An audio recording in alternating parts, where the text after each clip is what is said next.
Buenas tardes, bienvenidos a todos y a todas al primero de los 3 encuentros que tenemos previsto de innovación en artes y humanidades en el marco de la presidencia española de la Unión Europea. Quiero especialmente manifestar nuestro agradecimiento a la ministra en funciones de Derechos Sociales y Agencia 2030, Ione Belarra, a la directora de la Oficina de Coordinación de la Presidencia Española de la Unión Europea, Aurora Mejía, por acompañarnos en este acto de inauguración, una inauguración un poco peculiar, porque realmente el encuentro comenzó esta mañana temprano, pero bueno, las cosas se inauguran cuando se pueden inaugurar. Y que también queremos, y esta primera fase es lógica que sea de agradecimientos, me lo van a permitir, al Ministerio de Presidencia por haber apoyado este ciclo de foros I+D+C, esta C de cultura, calidad, compromiso,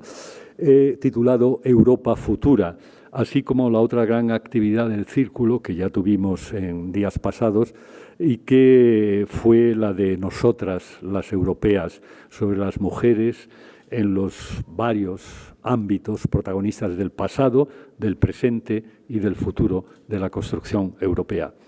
Gracias también, por supuesto, a las universidades públicas de Madrid y a las embajadas de Alemania, Francia, Portugal y Suiza, que conjuntamente con el Instituto Italiano de Cultura y el Foro Cultural de Austria en Madrid,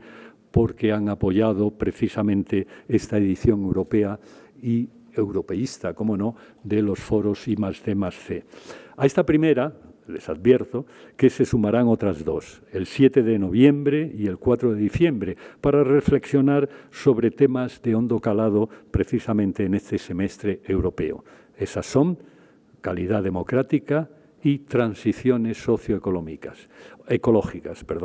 Hoy es sostenibilidad social, lo cual explica muy bien la presencia de la ministra Belarra en esta sesión. El espíritu de estos encuentros que se desarrollan aquí en el Círculo de Bellas Artes tienen una pregunta especial. ¿Qué pueden aportar las artes y las humanidades para contribuir a un futuro justo, equitativo e inclusivo en la sociedad europea, en la construcción europea, que en ello estamos? Es un contexto en el que, desgraciadamente, se suele entender que la innovación se reduce y se concibe solo en términos de digitalización, de desarrollo tecnológico, pero ¿qué elementos innovadores pueden aportar a las sociedades las disciplinas como las artes plásticas, la música, el cine o incluso la arquitectura? Nadie es perfecto, yo soy arquitecto. Y una pregunta esencial: ¿por qué la libertad artística y, en general, los derechos culturales son imprescindibles para el pleno ejercicio de los derechos sociales? Yo creo que aquí hay una respuesta que a veces en nuestro foro europeo de la European Alliance of Academies hemos dicho: no hay democracia sin libertad de creación artística. Porque el arte pregunta, inquieta. Miren, el arte o es político o es decoración. Y, por tanto, en este sentido, queremos decir que la conciencia y el derecho a la libertad de creación es algo que construye también la sociedad y construye la capacidad de reflexión crítica sobre la sociedad que queremos y hacia dónde nos dirigimos. Y corren tiempos en los que hay que tener muy en cuenta estas exigencias de estos derechos. En la jornada de hoy, esta mañana, se han abordado y esta tarde se abordarán también aproximaciones a estas preguntas que estoy realizando y que han participado universidades, fundaciones, otras instituciones públicas y privadas y que han presentado sus proyectos y sus investigaciones sobre una aproximación humanística y artística a esta exigencia de una Europa social. Esta tarde nos esperan 2 mesas redondas, en las que destaca especialmente un concepto, el cuidado. Claro, es un término que tiene una dimensión, un campo semántico que abarca también a la filosofía y sobre todo a un concepto que, si me lo permiten, con todo mi respeto y permiso, elaboró un filósofo como Martin Heidegger cuando estableció el concepto de Sorge, de cuidado, porque el cuidado es una relación con el mundo en el que está el reconocimiento al otro. Y ese reconocimiento al otro, que está basado en el cuidado, es uno de los temas fundamentales con los que nos enfrentamos. Si nos preguntamos sobre la sostenibilidad social, Europa no puede sostenerse sin esta disposición a la apertura y el cuidado hacia lo diferente, porque es el otro, pero es nosotros también. Pensar la sociedad desde los cuidados implica, por tanto, un abordaje de carácter polisemántico, polifacético, en el que hay que preguntarnos, por supuesto, por las condiciones de posibilidad de un empleo de calidad, de un nivel de vida digno para la población, que se puede encontrar, y en eso tenemos también nuestra propia cruz, en la desigualdad ante la pobreza, y de la inclusión social de las personas de diversidad funcional y de igualdad de género. Esto es fundamental. Y permitirme que haga una llamada de atención específica a la necesaria atención y apertura a la población migrante. El drama migratorio, que desgraciadamente divide más a las familias del ámbito europeo, se ha podido comprobar en la cumbre de Granada, y que es básico para la realidad de esta Europa que deseamos y que en este momento también es preocupante desde los síntomas que se producen en formaciones políticas xenófobas e insolidarias. Las artes y humanidades, y con esto voy terminando, son herramientas de denuncia social y de construcción política. Y por eso también deben interrogarse y ser interrogadas sobre estos asuntos. Me ha dejado aquí Valerio una cita de Beckett, lo reconozco porque esta no era mía, en la que dice que el arte no es un espejo para reflejar la realidad, sino un martillo para darle forma. Hay otra frase también de otro pensador y artista que dice: el arte no es nada si no está pregnado de aliento de futuro. Y en ese sentido, el Círculo de Bellas Artes, una casa que tiene ya una cierta edad, unos 150 años,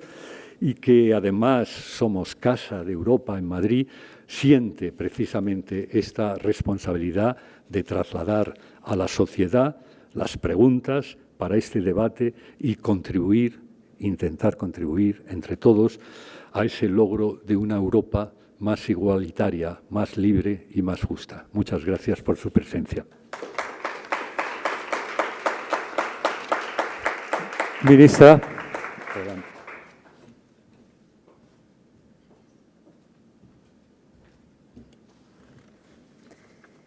Buenas tardes a todos y todas. Es un placer estar hoy aquí con todas vosotras y vosotros. Muchísimas gracias al presidente por sus palabras, también a la Oficina de Coordinación de la Presidencia Española de la Unión Europea y al Círculo por acogernos siempre con tanto cariño y con tanto interés, ¿no? Creo que el discurso ha sido muy inspirador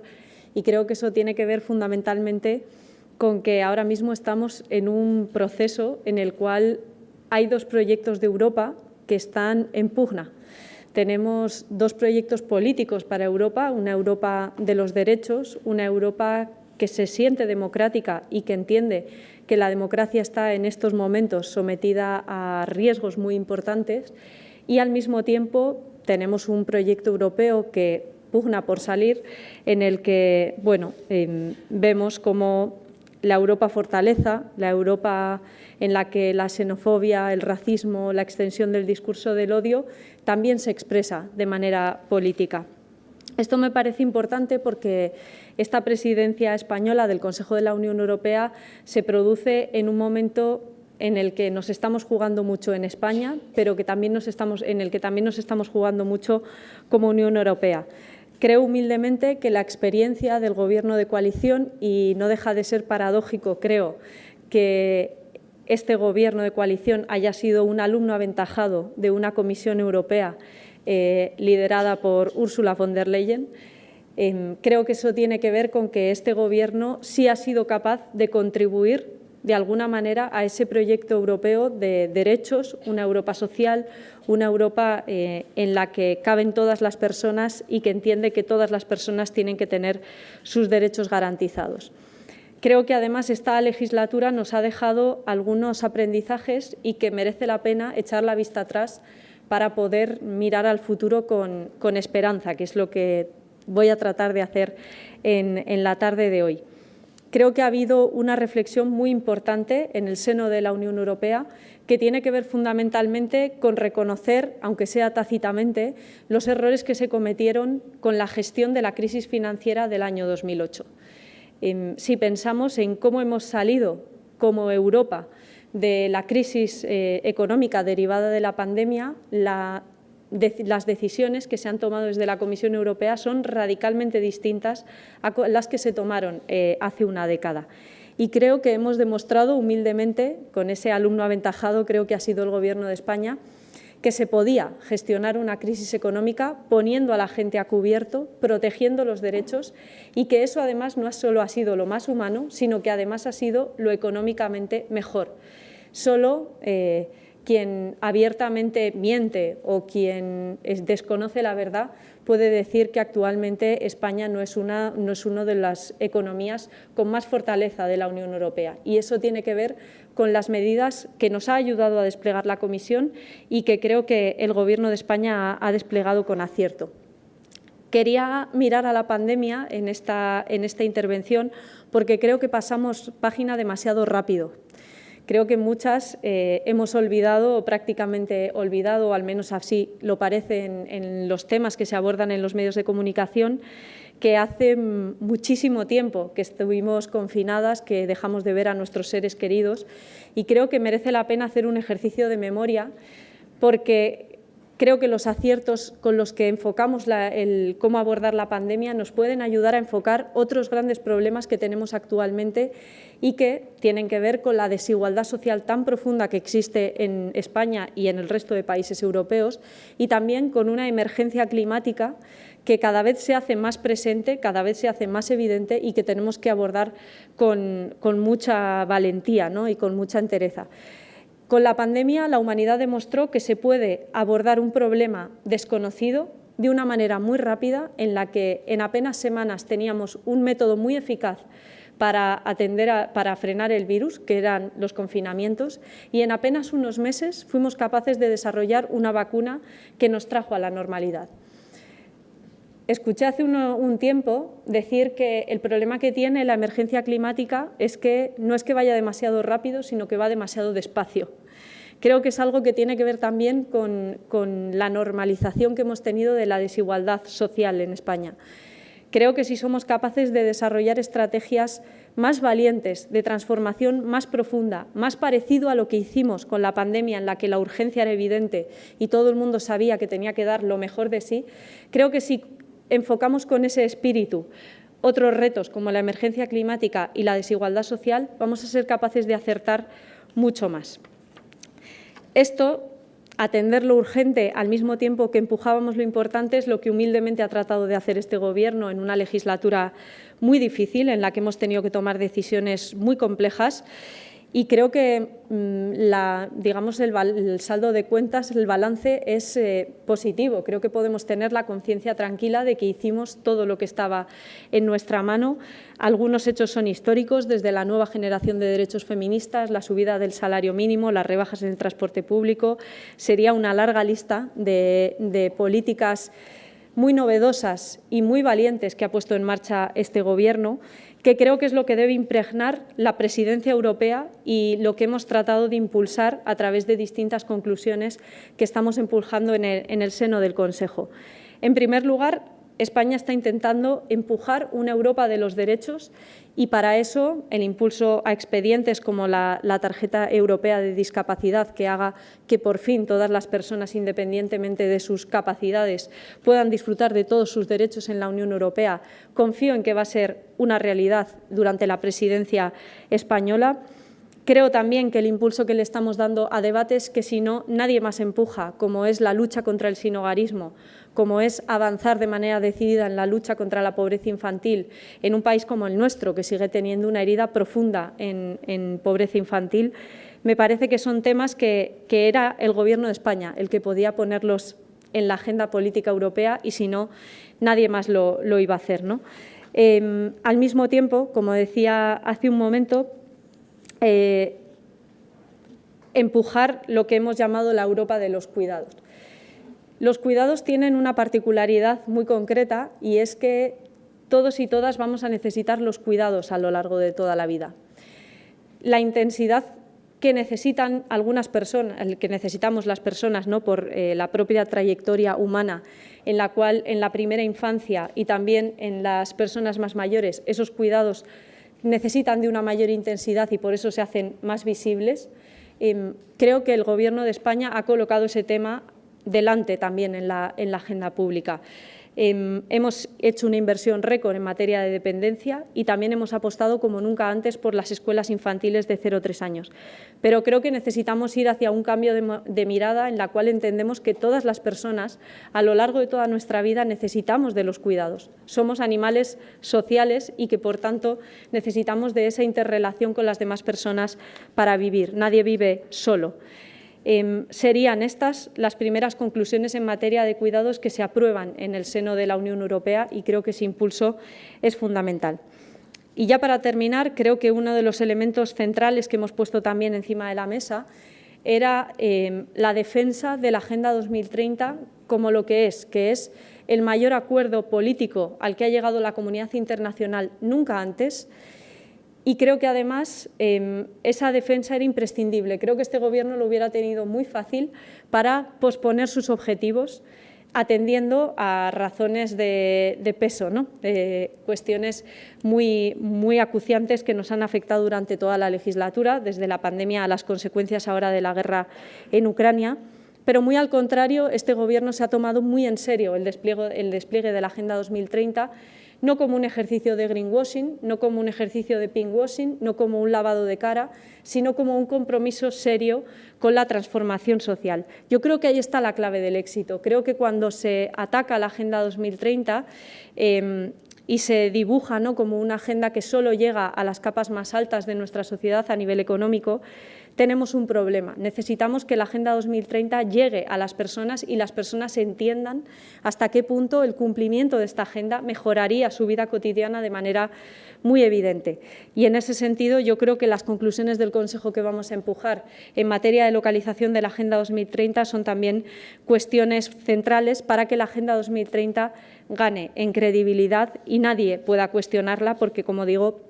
es la agenda desde el punto de vista cuantitativo por el número de países que la suscribieron, como también cualitativo por la profundidad de los avances que propone, el mayor acuerdo y el acuerdo más importante que ha cerrado la comunidad internacional nunca en su historia. Termino ya señalando una última cuestión que me parece clave y es que creo que Europa tiene futuro cuando se construye como este proyecto que señalaba al principio, como una Europa de derechos, como una Europa que da cabida a los derechos de todas las personas y que esa es la Europa que va a ser capaz de hacerle frente al autoritarismo y a la expansión de la extrema derecha, que no es un problema únicamente español, no es un problema únicamente europeo, sino de todo el mundo. Confío que en ese camino quienes también desde la literatura, desde las artes, están contribuyendo al pensamiento crítico, a pensar por nosotras mismas y a no dejarnos engañar con las fake news y con el pensamiento único, vamos a estar encontrándonos. Muchísimas gracias.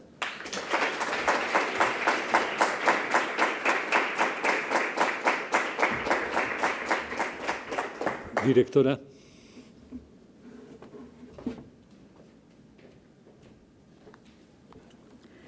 Muchas gracias, presidente. Gracias, ministra. Es un honor para mí compartir esta inauguración y gracias al Círculo de Bellas Artes por acogernos. Como saben, España ostenta la presidencia del Consejo de la Unión Europea desde el 1 de julio y tenemos un programa, el presidente del Gobierno presentó incluso antes, el 15 de junio, el programa de la presidencia, donde resaltábamos 4 prioridades: la autonomía estratégica abierta, la transición ecológica y la adaptación medioambiental, reforzar la unidad europea e impulsar una mayor justicia social y económica. Aquí estamos en esta parte del programa de impulsando una mayor justicia social y económica en este ciclo que se inaugura hoy, pensando hoy en la sostenibilidad social y destacando un tema como el de los cuidados, por ejemplo, que destacaba la ministra. Pero es que estas 4 prioridades nos ha parecido muy bien desde la organización de la presidencia que no deben abordarse solamente desde los planos político, técnico, etcétera, sino también desde la creatividad, desde el ambiente cultural, y por eso hemos desarrollado un programa cultural muy amplio en el que queremos